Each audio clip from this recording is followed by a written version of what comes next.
오늘 창세기 14장은 한마디로 이야기하면 고대 중동 전쟁 이야기를 소개하고 있습니다. 창세기 14장 1절에 보면 시날이라고 하는 지역이 나오는데, 시날의 뜻이 뭐냐면 강과 강 사이의 땅이라는 의미입니다. 시날의 뜻입니다. 그러니까 오늘날 티그리스 강과 유프라테스 강 사이의 땅, 즉 메소포타미아 문명이 일어났던 고대 바벨론 지역, 오늘날 이야기한다면 이라크 지역을 말하고 있습니다. 그 당시에 북쪽 지방에는 강대한 강한 나라 4나라가 있었고, 남쪽 지방에는 약한 5개 나라가 있었습니다. 그런데 북쪽 지방에 있는 강한 4나라가 연합이 되고, 남쪽에 있는 약한 5개 나라가 연합이 돼서 서로 전쟁을 치르게 되어졌습니다. 남과 북 두 연합군 가운데 북쪽 연합군의 중심이 누구냐면 엘라망 그돌라 오멜이었습니다. 그리고 남쪽 연합군의 중심이 누군가 하면 소돔 왕이었던 베라였습니다. 전쟁의 이유가 뭐냐면 남쪽에 있는 5개의 나라가 약한 나라인데, 이 소돔과 고모라가 북쪽의 강한 나라 엘라망 그돌라 오멜에게 계속 조공을 바치고 있었습니다. 조공이 뭔지 아시죠? 약한 나라가 강대국에게 때마다 시마다 계속 진상을 하는 겁니다. 절대 우리하고 같이 이렇게 평화롭게 살아야 됩니다. 우리 절대 쳐들어오지 말아요. 그러면서 약한 나라가 강한 나라한테 잘 보이려고 계속 여러분 귀한 물품들을 보내는 겁니다. 이걸 자그마치 12년 했습니다. 12년 동안은 평화가 있었습니다. 여러분, 평화는 힘의 균형을 말합니다. 어느 한쪽이 여러분 주장이 커져버리면, 생각이 달라져 버리면 평화는요 깨어지는 것입니다. 아멘. 힘의 균형은 여러분, 세상의 힘의 균형은 오래 가는 게 없습니다. 세상에 여러분 평화가 오래 가는 거 봤습니까?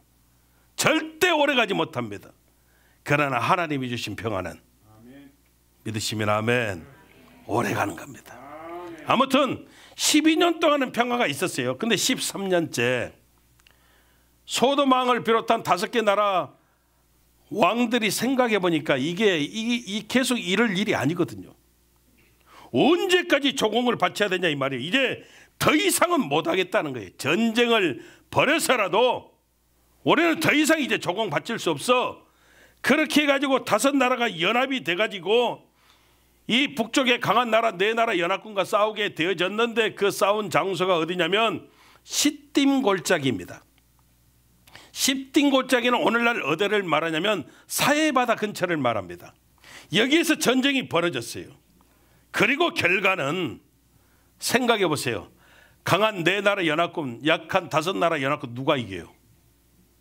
잘 몰라요? 당연히 여러분 강한 4나라 연합군이 승리를 하고, 소돔왕 고모라왕을 비롯해서 이 약한 5개 나라 이 연합군이 패배되어짐으로 모든 재물과 양식뿐만이 아니라 사람들도 사로잡혀 끌려가게 되어졌다는 것입니다. 오늘 창세기 14장에서 우리가 눈여겨볼 것이 뭐냐면 이 전쟁으로 인해서 어려움을 겪게 된 아브라함의 조카 롯입니다. 조카 롯은 더 잘 살아보겠다고 인간적인 눈으로 선택했던 소돔 땅에서 잘 살아보지도 못하고 전쟁에 휘말려 오히려 있던 재산까지 다 빼앗겨 버리고 본인과 가족들마저도 포로 신세가 되어지고 말았다는 것이죠. 그래서 오늘 본문 여러분 11절과 12절에 보면 한번 읽어보겠습니다. 11절과 12절을 읽어보겠습니다. 시작. 내 왕이 소돔과 고모라의 모든 재물과 양식을 빼앗아가고 소돔에 거주하는 아브라함의 조카 롯도 사로잡고 그 재물까지 노략하여 갔더라. 그러니까 여러분, 이 전쟁의 배경 가운데서 하나님이 우리에게 주시는 메시지가 있다는 것이죠. 이걸 살펴보면서 함께 은혜를 나누기를 원합니다. 첫 번째는 여러분 세상에서 제일 위험한 게 뭔가 하면 따라해봐요. 첫 번째, 내 뜻대로 계속 풀려갈 때가 가장 위험합니다. 아멘. 여러분 그때가 제일 위험하다는 거예요. 근데 사람들은 오히려 내 뜻대로 안 될 때 속상한 것이고 내 생각과 계획대로 안 될 때 위험하다라고 생각을 하잖아요. 왜 이렇게 일이 안 풀리는 거야? 왜 내 뜻대로 되는 게 없어? 이렇게 이야기하는데 성경은 역설적으로 반대로 이야기하고 있다는 겁니다. 아브라함의 조카 롯의 생각이 뭐였습니까?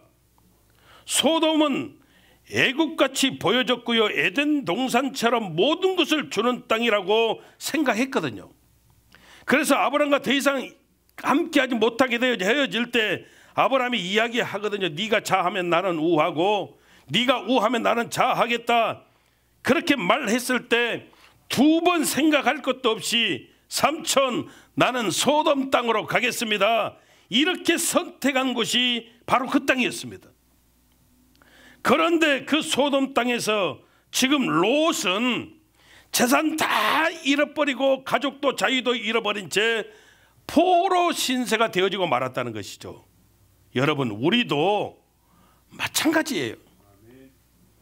내 뜻대로 되어지기를 우리는 얼마나 간절히 소원하며 하나님께 기도하는지 몰라요. 하나님의 이름으로 간구하거든요. 그런데요, 잊지 마십시오. 자기 답만큼 위험한 게 없다는 겁니다. 인생 살면서 망하는 게 바로 그런 겁니다. 내 답 가지고만 살면 망하게 되어진다는 겁니다. 내 뜻대로만 다 되어지면 우리는 무너질 수밖에 없음을 분명하게 깨달아야 되는 것입니다. 아브라함을 보십시오. 가나안 땅에서 기근을 만났습니다. 아브라함의 생각, 아브라함의 자기 뜻이 무엇이었습니까? 애굽으로 가족들과 함께 내려가 기근을 피하는 거였습니다. 자기 뜻대로 되어졌거든요. 어떻게 됐습니까? 자기 뜻대로 내려간 애굽 내려갔어요. 거기서 아브라함은 아내 빼앗겼고요. 그리고 자기도 죽을 뻔한 어려움을 만나게 되어졌습니다. 아브라함 인생 가운데 가장 위험한 순간이 바로 그 현장이었습니다. 요나 보십시오. 요나를 우리는 압니다. 하나님께서 요나에게 말씀하십니다. 니느웨에 가서 복음을 전하라. 하나님, 말도 안 됩니다. 우리 이스라엘 원수의 나라가 니느웨인데, 아수르 사람인데 어떻게 그 한복판에 가서 복음을 전합니까? 싫습니다. 나는 다시스로 갈 겁니다. 그 당시 다시스는 오늘날 북아프리카 카르타고 정도로 생각이 되어지는 그런 도시입니다. 왜 요나가 다시스로 가겠습니다 이와 같이 했던 까닭은 니느웨는 여러분 동쪽에 있었고요, 그 반대 서쪽 맨 땅끝이 다시스였습니다. 하나님, 나는요 동쪽으로는 죽어도 안 갑니다. 오히려 내가 서쪽 끝으로 가버릴 겁니다. 그리고 하나님의 낯을 피해서 욥바항으로 내려갔습니다. 욥바는 오늘날 이스라엘 수도인 텔아비브를 이야기합니다. 그리고 여러분 어떻게 됐습니까? 거기에 딱 갔더니 세상에 마침 다시스로 가는 배가 뚜뚜하면서요 곧 출항한다는 겁니다. 여러분 그 당시에 다시스 가는 배는 몇 개월 만에 한 편이 있을까 말까 한데 세상에 내가 다시스로 가겠다고 욥바로 내려갔더니 바로 배가 떠나겠다고 준비가 되어져 있어요. 여러분 일이 자기 뜻대로 기가 막히게 잘 풀리는 겁니다. 요나는요 박수를 쳤습니다. 어떻게 됐습니까? 물고기 뱃속에서 사흘 동안 죽다가 간신히 살아났습니다. 여러분 무슨 말을 하는 겁니까? 세상에서 제일 위험한 때가 언제입니까? 내 뜻대로 되어질 때라는 겁니다. 결국 믿음이 뭡니까? 예수님이라는 생명줄 붙들고 우리가 말씀 따라 사는 것이 믿음이 되어짐을 우리는 분명하게 알고 있다는 겁니다. 우리끼리니까요 솔직하게 교회 안에서도 하나님 믿으면서 내 뜻대로 사는 사람 의외로 많이 있다는 겁니다. 사람들이 혼돈하는 것이 세상이 우리에게 비전을 주는 것으로 착각한다는 겁니다. 사실 내 뜻이라고 하는 것이 뭐냐면 세상이 주는 비전 따라가는 모습입니다. 세상이 우리에게 뭐라 합니까? 세상은요, 저와 여러분들을 달콤하게 유혹하고요, 매력적인 모습으로 찾아오는 겁니다. 그리고 이야기해요. 하나님 복음을 전하자. 하나님 일하자. 여러분 정말 그럴듯하게 찾아옵니다. 그런데 이야기합니다. 지금 말고 내일 하자. 야, 예수 지혜롭게 믿어. 지혜롭게. 너무 지나치게 믿지 마. 사람들이 이야기합니다. 여러분 지금 팬데믹이야. 예배도 지혜롭게 참석해. 사람 많이 모인 거 가지 말라고 하잖아. 여러분 틀린 이야기 아닙니다. 교회 여러분 만약에 시에서 뉴욕시에서 교회 클로즈 하십시오 하면 교회 클로즈 할 겁니다. 그렇지 않으면 여러분 교회는 하나님께 예배 계속 드립니다. 믿으시면 아멘. 교회가 클로즈해도 여러분 우리는요 온라인을 통해서라도 예배는 계속 드릴 겁니다. 지금 상황은 여러분 물론 맞아요. 우리가 방역 지켜야 되고 철저히 거리 지켜야 되고 KN 뭐 95, 94 마스크 3개 4개 쓰고라도 예배는 타협이 될 수가 없습니다. 그러고라도 여러분 솔직히 여러분 예배는 드려야 된다 이 말이에요. 제가 왜 이렇게 강하게 이야기하냐? 여러분들이 정말로 사람이 많이 모인 것이 위험하다면 집에만 계시기를 바랍니다. 아멘. 집에만 계셔요. 집에만. 왜 예배는 안 나오면서 다른 모임은 다 가고 식당에 가서 식사 다 하고 다른 것은 다 하면서 왜 그건 그렇게 기가 막히게 타협을 잘 하십니까? 흥분하면 안 돼 주여. 그러면서 이야기 하나님도 지혜롭게 믿어 지혜롭게 믿으라고 이야기합니다. 여러분 이것이 하나님 믿으면서 내 뜻대로 내 생각대로 사는 모습일 수 있음을 생각하면 여러분 정말로 무섭다는 겁니다. 고린도후서 4장 4절에 보니까 이 세상에 신이 있대요. 악한 원수 사탄을 말합니다. 우리를 혼미케 만든다라고 성경이 말씀하고 있습니다. 내 뜻대로 따라가게 해서 우리들로 이엄케 만드는 겁니다. 그러면 우리는 어떻게 살아야 될까요? 말씀대로 사는 인생이 되어야 우리 예수님처럼 할 수만 있거든요. 이 잔을 내게서 옮기시옵소서. 그러나 내 온대로 마오시고 아버지의 뜻대로 되어지기를 원합니다. 하나님의 뜻을 따라가는 삶을 살아야 저와 여러분들이 인생 승리하며 하나님께 영광을 돌리는 역사가 있음을 믿으시기를 주님 이름으로 축원합니다. 두 번째 생각해 보는 것은 따라합시다. 우리가 순종할 때 믿음의 기적을 맛봅니다. 아멘. 여러분 오늘 창세기 14장 13절에 보면 포로로 잡혀간 사람들 가운데 간신히 도망쳐 나온 사람이 아브라함을 찾아와서 조카 롯이 포로로 사로잡혔음을 알려줍니다. 근데 여러분 아브라함에게서 조카 롯이 어떤 사람입니까? 조카예요. 조카. 얼마 전까지 아브라함에게 조카 롯이 한 행동 거지 모습이 어떠했느냐면 은혜를 원수로 갚아버렸거든요. 인정머리도 없고 절대 자기 손해보지 않고 철저히 계산적인 조금은 얄미운 아니 많이 얄미운 조카거든요. 그래도 아브라함 보십시오. 자기 군사 이끌고 가서 조카 롯과 모든 사로잡힌 사람들 모든 재물을 다 찾아 회복시켜 주었다는 것이죠. 성경 보면 아브라함이 대단한 것은 어떤 일들을 사사로운 감정으로 결정하지 않았다는 겁니다. 무슨 이야기입니까? 우리도 감정으로 살면 무너질 수밖에 없다는 겁니다. 우리는 하나님 말씀 따라 살아가야 된다는 것이죠.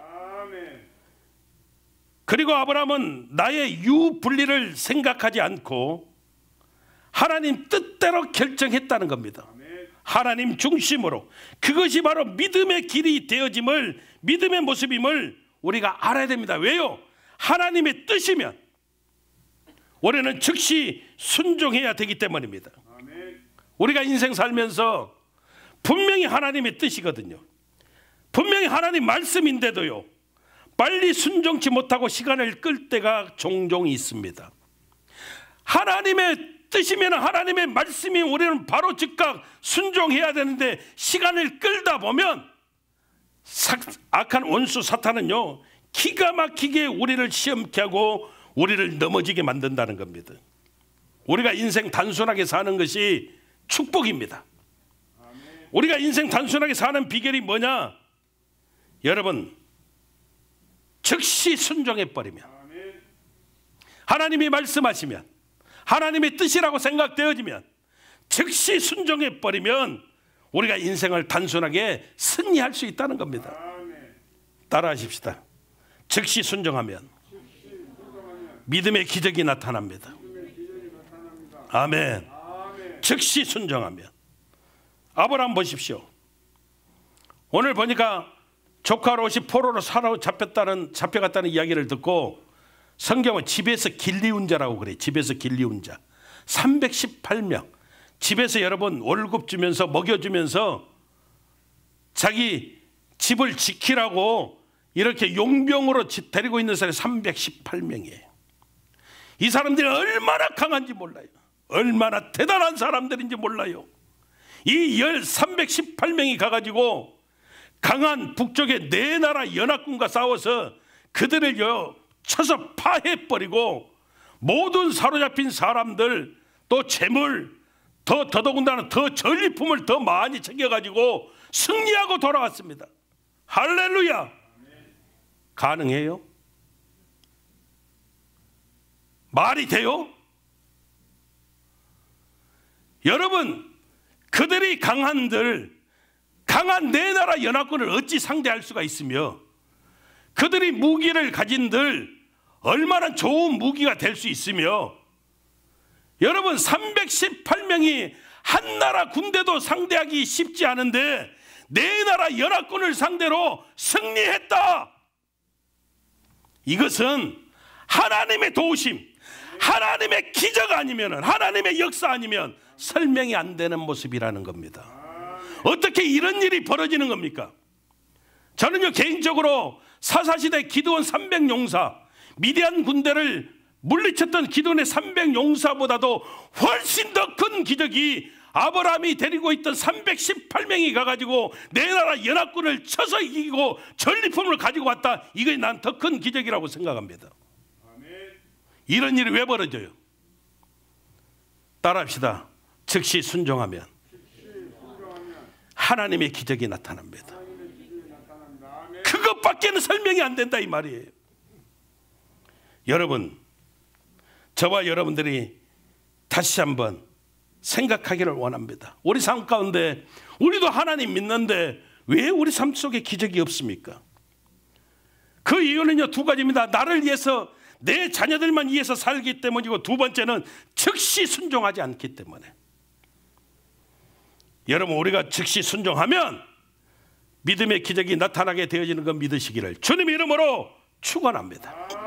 세 번째가, 따라하십니다. 승리 이후에 승리를 다스릴 수 있어야 합니다. 아멘. 하나님 믿는 우리가 솔직히 약한 게 뭐냐면 승리한 다음에 승리를 다루는 법이 너무너무 약하다는 거예요. 다시 말하면 우리는 맨날 고난 극복, 고난 당한 것이 왜 유익인가? 고난에서 머물러 있거든요. 그래서 고난을 극복합니다. 아멘, 할렐루야, 끝. 고난을 극복합니다. 하나님 응답하셨군요, 끝.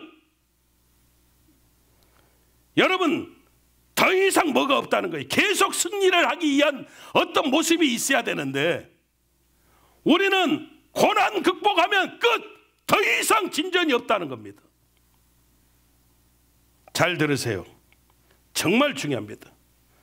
우리가 승리하고 나면 성경이 우리들에게 가르쳐 주셔요. 아브라함이 승리하고 났더니 두 왕이 기다리고 있었어요. 승리하고 돌아오니까 두 왕이 기다리고 있었어요. 오늘날도 똑같습니다. 아브라함에게 국한된 것이 아니고 저와 여러분도 승리하고 나면 반드시 두 왕이 우리를 기다립니다. 그 두 왕이 누구냐면 첫째는 소돔 왕이고요, 두 번째는 살렘 왕이라고 이야기합니다. 여러분, 소돔 왕이 누구입니까? 소돔 왕은 나를 높여주는 왕입니다. 너 정말 대단하다. 너만 할 수 있는 일이야. 너 같은 자가 없어. 아무리 봐도 너는 정말 짱이야, 최고야.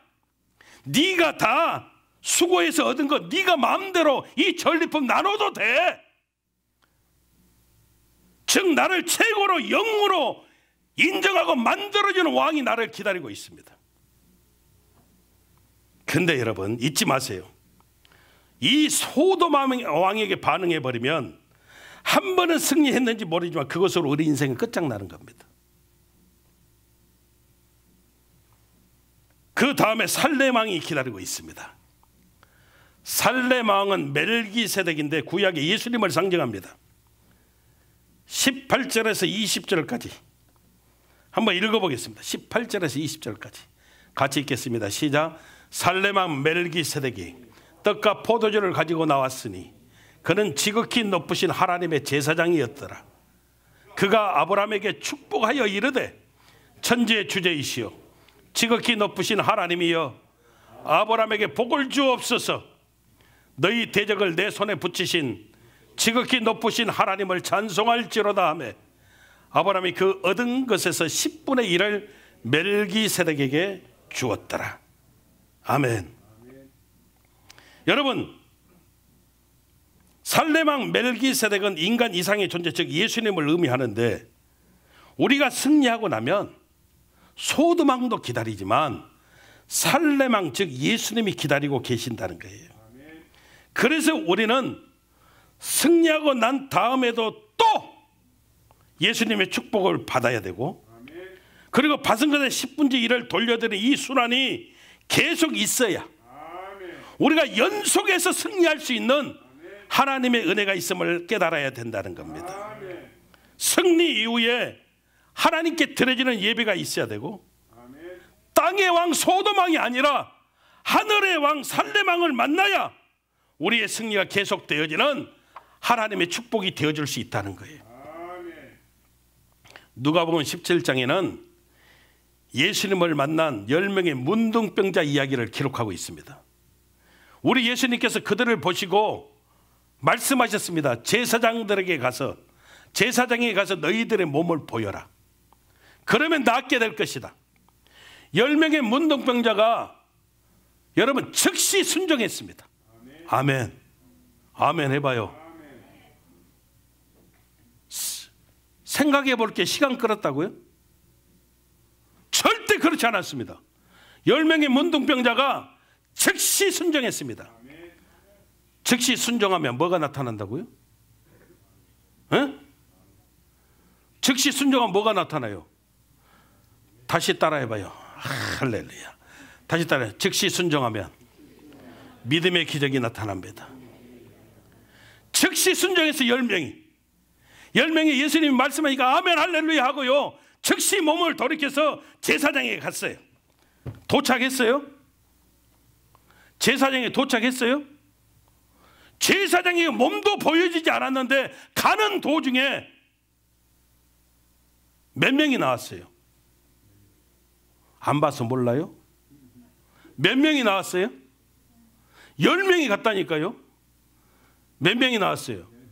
10명이 다 치료받았어요. 즉시 순종하면 하나님의 기적이 있어요. 10명이 다 치료받았어요. 난리가 났습니다. 아멘 할렐루야 난리가 났습니다. 난리가 났습니다. 이 기쁜 소식을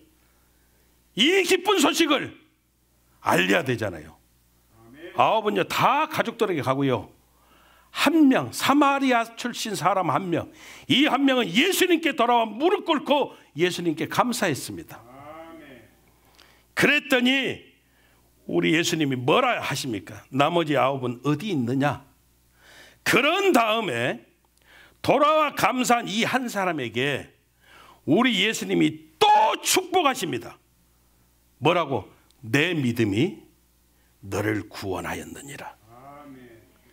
이 사마리아 사람은요, 육적인 문둥병의 치료로 끝난 것이 아니고 더 큰 축복, 영적인 축복을, 구원의 축복을 받게 되어졌다는 거예요. 우리도 마찬가지예요. 승리하고 난 다음에 꼭 필요한 게 뭔가 하면 아멘 할렐루야 끝, 이게 아닙니다. 반드시 다시 하나님 앞에 나아가 영적인 축복과 또 채워짐의 은혜가 우리 삶 속에 있어야 계속 되어지는 승리의 축복을 향해서 우리가 나아가게 되어짐을 우리는 알아야 된다는 거예요. 오늘 20절에 보면 살레만 멜기세덱에게 아브라함이 10분지 1을 드립니다. 여러분 11조는 사실 한참 뒤에 애굽에서 400년 넘도록 종살이 하고 출애굽할 때 시내산에서 모세를 통해서 하나님이 율법으로 주신 게 11조입니다. 근데 이 11조를 받기도 훨씬 전에 아브라함을 통해서 10분지 1, 11조를 이야기하는 이것은 무슨 이야기입니까? 11조는요 강요가 아니라는 거예요. 11조는요 하나님 은혜에 대한 감사이고요, 11조는요 하나님이 주신 승리에 대한 감격이에요. 그래서 잊지 마십시오. 더 이상 여러분 이 11조라고 하는 그 자체가, 아브라함의 이 모습 자체가 뭡니까? 물질에 매이지 않는 모습을 보여주고 있어요. 세상의 모든 일들이 물질에 매이기 때문에 억지가 되어지는 것이고 물질에 매이기 때문에 거칠어지는 모습이 있음을 우리는 알아야 돼요. 우리 안에 영적인 것이 들어와 봐요. 영적인 것이 들어오면 다 회복이 되어지는 겁니다. 영적인 것이 들어오면 다 살아나게 되어지는 겁니다. 팬데믹이 아무리 힘들고 어려울지라도 하나님 영적인 것이 들어오는 사람은 이 팬데믹 때 더 큰 하나님의 살아계심을 체험하게 되고요, 더 큰 하나님 축복의 손을 부여잡고 끝까지 믿음으로 승리하게 되어지는 하나님의 역사가 나타나게 되어짐을 우리는 알아야 돼요. 영적인 게 들어와 봐야 우리는 여러분 온전함을 느끼게 되어지고 영적인 것이 들어올 때 우리가 완전케 되어지는 하나님의 역사 가운데 우리가 세워지는 놀라운 역사들이 나타나게 되어짐을 우리는 잊어버리면 안 됩니다. 여러분 나는 죽어도, 따라하면 나는 죽고 예수님으로 살아야 됩니다. 나는 죽고 예수님으로 살고, 여러분 하나님의 뜻이면, 하나님 말씀이 분명하면 우리는 즉시 순종하고, 그래서 계속 부어주시는 그 승리의 연속이 저와 여러분들에게 주시는 하나님의 은혜와 축복이 되어지는 아름다운 역사들이 되시기를 주님의 이름으로 축원합니다. 기도하겠습니다.